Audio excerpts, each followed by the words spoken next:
Welcome back to my channel. ఇది ముందు రోజు రాత్రి అండి, నిన్న నైట్ అనమాట. నిన్న నైటే చక్కగా వాకిలంతా కడుక్కుని చక్కగా ముగ్గులు అవన్నీ వేసుకున్నాను. రేపు మార్నింగ్ శుక్రవారం కదండి, చక్కగా పద్మాలతో కూడిన ముగ్గు అయితే వేసుకున్నాను అనమాట. మార్నింగ్ లేచి ఇవన్నీ చేసుకునేసరికి లేట్ అయిపోతుంది. అయినా మార్నింగే లేచి కడిగితే కనుక మా వాళ్ళు ఇల్లంతా తడికాళ్ళతో తొక్కేస్తున్నారు అనమాట. అందుకు ఇల్లంతా చిరాకు అయిపోతుంది. అందుకు నైటే కడిగేసుకుంటే మార్నింగ్కి చక్కగా ఆరుతాయి కదా అనేసి అక్కడ కడిగేసుకున్నాను. ఇవేంటో తెలుసా అండి? తెలిస్తే కనుక కామెంట్ సెక్షన్లో చెప్పండి. నేనైతే వీడియో ఎండింగ్లో చెప్తాను, చూస్తుండండి. ఎక్కడ కూడా స్కిప్ చేయకుండా వాటిని ఏమంటారో మీరు కామెంట్ చెప్పండి. ఈరోజు శుక్రవారం అండి, ఇది ఈరోజు మార్నింగ్ బ్లాగే అనమాట. లేచేసరికి 5:45 అయితే అయిపోయింది. నైట్ ఎలాంటి వర్షం పడలేదు. చక్కగా నేను వేసిన ముగ్గులన్నీ భలే వచ్చినాయి కదండి. చక్కగా వాకిలంతా ఆరింది. నైటే ఇది కూడా ముందు వైపు బాల్కనీలో కూడా చక్కగా మాప్ చేసేసుకుని ముగ్గులు అవన్నీ పెట్టేసుకున్నాను. తర్వాత ఇల్లంతా కూడా చక్కగా క్లీన్ చేసేసుకుంటున్నాను అనమాట అండి. మార్నింగే క్లీన్ చేసుకుంటే మంచిది అంటారు కదా, తెల్లవారు లేవడంతోనేను. అందుకని మార్నింగ్ లేవడంతోనే చక్కగా ఇల్లంతా కూడా చీపురు పెట్టి ఊడ్చేసుకుంటున్నాను అనమాట. తర్వాత పాలు కాచేసి మా వారికి కాఫీ అయితే ఇచ్చేసాను. పెరుగు తోడేద్దాం కదా అని చెప్పి తీస్తున్నాను అనమాట. ముందు రోజు తోడేసిన దాంట్లో మీగడ ఉంటుంది కదండి, అదంతా అలాగ బాటిల్లో కలెక్ట్ చేసి పెట్టుకుంటున్నాను. పెట్టుకున్న తర్వాత పెరుగు అయితే తోడు చుక్క వేసేసానండి.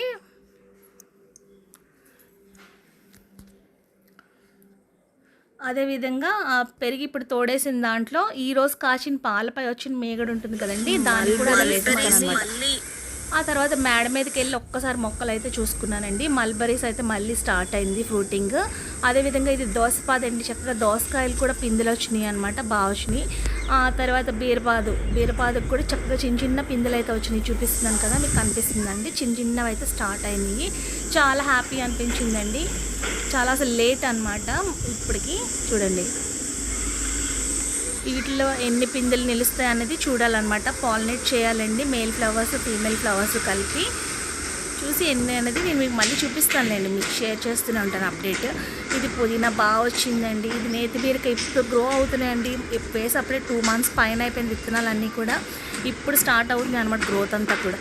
ఇవి గోరు చిక్కుళ్ళు అండి, బాగా వచ్చింది, హెల్తీగా వచ్చినాయి అనమాట మొక్కలు.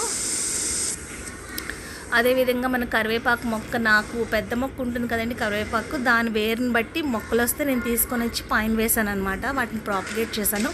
అవి రామ మానవ అన్నట్టు వచ్చినాయి. కానీ ఇప్పుడు బాగా చిగురిచ్చిందండి, వస్తుంది, ఇంకా బతికింది. అది సన్నజాజి పద్దు చూసారా, మొత్తం అంతా కూడా పువ్వులు. నేను సాయంత్రం కోసేస్తాంలేండి. చక్కగా అది ఎక్కడి నుంచి ఎక్కడి వరకు ఎక్కింది అన్నది కూడా నేను మీకు ఒక్కసారి చూపిస్తాను. ఇవైతే రాఖీ పూల చెట్టు అండి, చక్కగా చిగురు స్టార్ట్ అయింది, పైకి ఎక్కుతుంది అనమాట. తెచ్చి చూపించాను కదండి, ఇది ప్లాంట్ చేసినప్పుడు కూడా మీకు చూపించాను ఈ మొక్కని. అదేవిధంగా ఇది వచ్చేసి సబ్జా గింజలు తులసి అండి. ఇది 100 వరహాల పూలు, పింక్ కలర్ అనమాట. ప్రతి దాంట్లోని కూడా తులసం వచ్చేస్తుందండి. లక్ష్మీదేవి కదా, తీయకూడదని చెప్పి నేనైతే తీయను. ఇది కూడా ప్రాపగేట్ చేసిన మొక్కేనండి. దీని మదర్ ప్లాంట్ని చూపిస్తాను మీకు. ఎందుకంటే కింద నిన్న కరివేపాకు మొక్క, దాని వేరుని బట్టి ఇందాక మీకు చూపించిన కరివేపాకు అయితే ప్లాంట్ చేశాను అనమాట, వాటిని ప్రాపగేట్ చేశాను. అదేవిధంగా దేవగన్నేరు మొక్క, అదిగోండి మదర్ ప్లాంట్ అయితే అదండి. దాని నుంచి ఈ ప్లాంట్స్ అన్నీ కూడా నేను ప్రాపగేట్ చేస్తూ ఉంటాను అనమాట. ఇదిగోండి ఇది. తర్వాత జామ చెట్టు కూడా బాగానే పెరుగుతుందండి. సన్నజాజులు అయితే నేను సాయంత్రం కోసే ఉన్నాం కదా, మీకు అదే చూపిస్తున్నాను అనమాట. దాంతోపాటు మల్లె మొగ్గలు కూడా వచ్చినాయి అనమాట. ఈ మల్లె మొగ్గల చెట్టు అయితే మళ్ళీ నేను అగండి చూసారా, ఆకంతా దూసేసిన తర్వాత వచ్చిందనమాట. కిందన కింద గేట్కి అటు ఇటు అయితే పారిజాత పుష్పాల చెట్టు ఉంటుంది. అదేవిధంగా సన్నజాజి చూడండి ఎంత కింద నుంచి ఆల్మోస్ట్ 3 floors పై వరకు. ఇది 4th floor అండి, అంత మీద వరకు అయితే పాకు వచ్చిందనమాట. ఇది మరో పక్క వచ్చేసి పింక్ కలర్ గన్నేరు పువ్వులు ఉంటాయన్నమాట. ఒక్కసారి మొక్కలన్నీ కూడా చూసుకుంటే చాలా హ్యాపీగా ఉంటుందండి. నాకు మార్నింగ్ లేవగానే అలా గ్రీనరీగా అంతా కూడా చాలా రిఫ్రెషింగ్గా అనిపిస్తుంది అనమాట అసలు ఆ కలర్. మల్లె చెట్టు అయితే మళ్ళీ చూసారా చక్కగా పూత వచ్చేసింది మొత్తం అంతా కూడాని. ఇది 4th time అండి మల్లె చెట్టు ఈ సీజన్లో అయితేను చాలా పువ్వు పూసిందనమాట. అదేవిధంగా కనకాంబరాలు అయితే ఉన్నాయండి. రేపు ఫ్రైడే ఈరోజు ఫ్రైడే కదా, కోసుకుని మాల కట్టుకుని పెట్టుకుంటాను ఈవినింగ్ టెంపుల్కి వెళ్ళేటప్పుడు. గులాబీలు కూడా జంటగా భలే వచ్చినాయి, చూసారు కదా, పింక్ కలర్ భలే బ్రైట్గా ఉన్నాయండి. ఇదిగోనండి దేవగన్నేరు పువ్వు అయితేనే. ఈ పువ్వులతో లాస్ట్ వీక్ శుక్రవారం కూడా పూజ చేసుకున్నాను, చూపించాను కదండి మీకు. అదే ఇదైతే రాధా మాధవుల చెట్టు అండి. చక్కగా చెట్టు అంతా మొగ్గొచ్చేసి భలే అనిపించింది. అక్కడికి పిచ్చుకలు వచ్చి తింటూ ఉంటాయి, చూపిస్తూ ఉంటాను కదా మీకు నేను, అక్కడికి అనమాట. ఇది డైలీ 1 కలర్లో మారుతూ ఉంటుంది అనమాట రాధా మాధవుల చెట్టు. అన్నీ అయిపోయిన తర్వాత నేను ఫ్రెష్ అప్ అయిపోయి వచ్చేసానండి. ఇప్పుడైతే మల్టీ టాస్కింగేనండి అంతా కూడా. మార్నింగే పూజ అయితే కంప్లీట్గా పూజ వైపే కూర్చోను, వంట వైపే కూర్చోను. ఎందుకంటే ఇదే చేసుకుంటూ కూర్చుంటే మా వారికి ఆఫీస్కి టైం అయిపోతుంది. అందుకని ఇది కొంచెం అది కొంచెంగా షేర్ చేసుకుంటూ ఉంటాను అనమాట. ఒక పక్క వంట చేస్తూనే పూజకు అన్నీ రెడీ చేసి పెట్టుకుంటున్నాను. ఈరోజు మణిదీపవర్ధన పూజకు వచ్చేసి ఎర్ర మందారాలు తెచ్చుకున్నాను అనమాట, రేకు మందారాలు. సాయంత్రం నిన్న అవన్నీ కూడా నీళ్ళల్లో వేసి పెట్టాను, చక్కగా విచ్చుకునే మార్నింగ్కి. అదేవిధంగా నా దగ్గర ఉన్న మందారాలను కూడా చక్కగా కోసుకుంటున్నాను అనమాట అండి. నేను తీసుకొచ్చిన మందారాలు వేరు, ఈ టైప్ మందారాలు వేరు అనమాట అండి. నా దగ్గర ఉన్న పువ్వులు కూడా కోసుకున్నాను. అదేవిధంగా గులాబీలు కూడా కోసాను. ఇందాక 2 పువ్వులు చూపించాను కదండి, అందులో ఒకటి కృష్ణయ్యకి పెట్టేశాను, మరొకటి ఉంటేనే వచ్చేసి ఇప్పుడు కోసుకున్నాను అనమాట. చక్కగా దేవుడి దగ్గర ముందు రోజు మాలిన్యం అంతా కూడా క్లీన్ చేసేస్తున్నాను. నేను సాయంత్రం పెట్టిన దీపారాధనకు సంబంధించినవన్నీ కూడా తీసేసి మాలిన్యం అంతా కూడా తీసేసండి.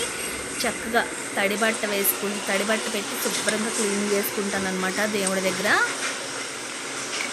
చూస్తూ ఉండండి. శుక్రవారం పూజ అంటే కొంచెం ఎక్కువ పూజే ఉంటుందండి, ఎక్కువసేపే టైం స్పెండ్ చేయాల్సి ఉంటుంది.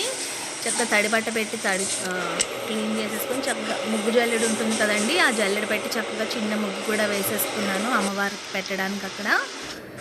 తర్వాత ముందు గుమ్మం వైపు ఈశాన్యంలో పెడతాను కదండి, గుమ్మం పక్కన నీళ్ళు తెచ్చాము, దానికి చక్కగా పసుపు సుగంధ ద్రవ్యాలు, పసుపు కుంకుమ గంధం అక్షంతులు అన్నీ కూడా వేసి పువ్వులు వేసి గుమ్మం పక్కన పెడతాం కదండి. అదేవిధంగా మరొక పక్కన వచ్చేసి అమ్మవారిని కూర్చోబెట్టడం కోసం కానీ దాంట్లో కూడా పసుపు కుంకుమ గంధం అక్షంతులు వేసి అమ్మవారిని పెడతాను అనమాట. ముందైతే ఈ పువ్వులకి పెట్టేసి వచ్చేద్దాము.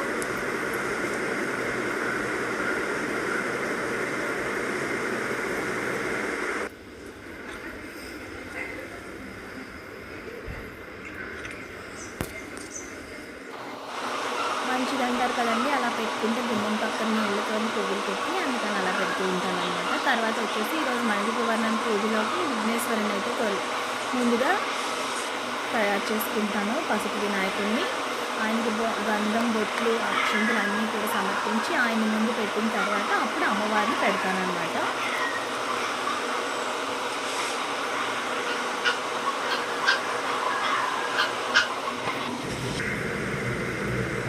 అమ్మవారికి కూడా పసుపు కుంకుమ పెట్టి ఇప్పుడు అమ్మవారిని కూడా నేను రెడీ చేసి పెట్టుకున్న దాంట్లోకి అయితే పెడుతున్నాను.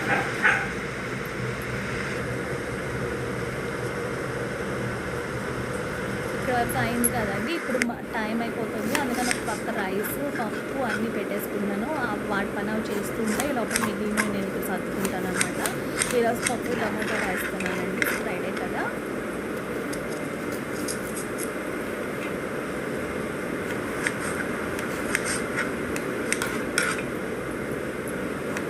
మీలో ఎంతమందికి ఇలా శుక్రవారం నాడు పూజ చేసే అలవాటు ఉన్నదనేది కూడా కామెంట్ సెక్షన్లో చెప్పండి. ఒక పక్క రైస్ పెట్టేశాను, ఒక పక్క పప్పు, మరొక పక్క మా వారు టీ అడిగితే ఆయనకి టీ కూడా పెట్టేశాను అనమాట. అల్లం టీ పెడుతున్నాను. అదేవిధంగా ఇడ్లీ బ్యాటర్ ఉంది, దాంతో రొట్టె వేద్దాం కదా అని ఆ ప్యాన్ కూడా పెట్టుకొని వేడికి పెట్టాను అనమాట. మొన్న మా కింద శైలజ గారు మ్యాంగోస్ తెచ్చిచ్చారనమాట అండి, వాళ్ళ ఊరి నుంచి. కొంచెం పచ్చిగా ఉన్నాయని చెప్పి వాటిని అలా వేసి పెట్టాను అనమాట.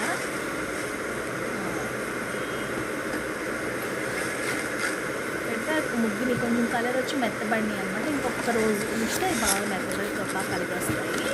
మళ్ళీ క్లోజ్ చేసేసి పెట్టేశాను అనమాట. మా వారికి టీ కూడా ఇచ్చేసి ఒక పక్క రొట్టె కూడా వేసేసానండి టిఫిన్ కింద మార్నింగ్ బ్రేక్ఫాస్ట్లోకి.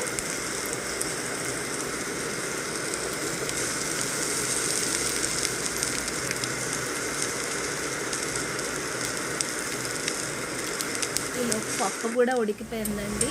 చికెన్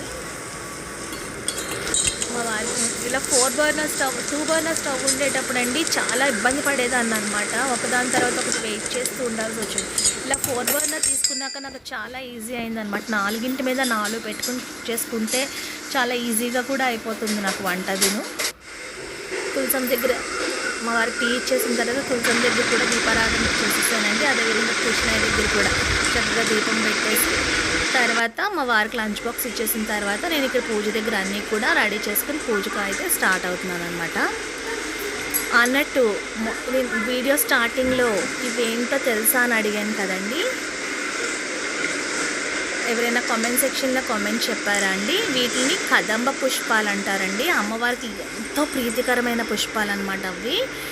కదంబ వనవాసిని అంటాం కదండి లలితాదేవిని, ఆ పుష్పాలేనండి కదంబ పుష్పాలు. అంటే మంచి సువాసన వస్తూ ఉంటాయండి. అవి ఉన్న చోట అయితే మాత్రం చాలా మంచి స్మెల్ వస్తుంది. అదిగోండి ఆ పుష్పాలని అటొకటి ఇటొకటి పెట్టానమాట అమ్మవారికి. పూజ అంతా అయితే బాగా చేసేసుకున్నాను. చాలా బాగా వచ్చిందండి. చూసారా ఎర్రగా మంచి ఎర్ర మందారాలతో పూజ అయితే అమ్మవారికి చాలా బాగా జరిగింది. ఈరోజు అయితే మనశ్శాంతిగాని కళకళలాడుతూ ఉన్నది కదండి అమ్మవారి దగ్గర అంతా కూడా. అదిగోండి కదంబ పుష్పాలు అటొకటి ఇటొకటి పెట్టానమాట అమ్మవారికి. అదేవిధంగా పూజ అయిన తర్వాత అక్షంతలు కూడా శిరస్సుపై వేసుకుంటున్నాను అనమాట అండి. ఈరోజు మార్నింగ్ అయితే ఇలా గడిచింది. నచ్చిందండి. నచ్చితే కనుక కామెంట్ సెక్షన్లో మీకు కామెంట్ వేయండి అనేది చెప్పండి. ఒక లైక్ మాత్రం తప్పకుండా వేయండి ప్లీజ్. బాయ్ అండి. మరొక వీడియోలో మళ్ళీ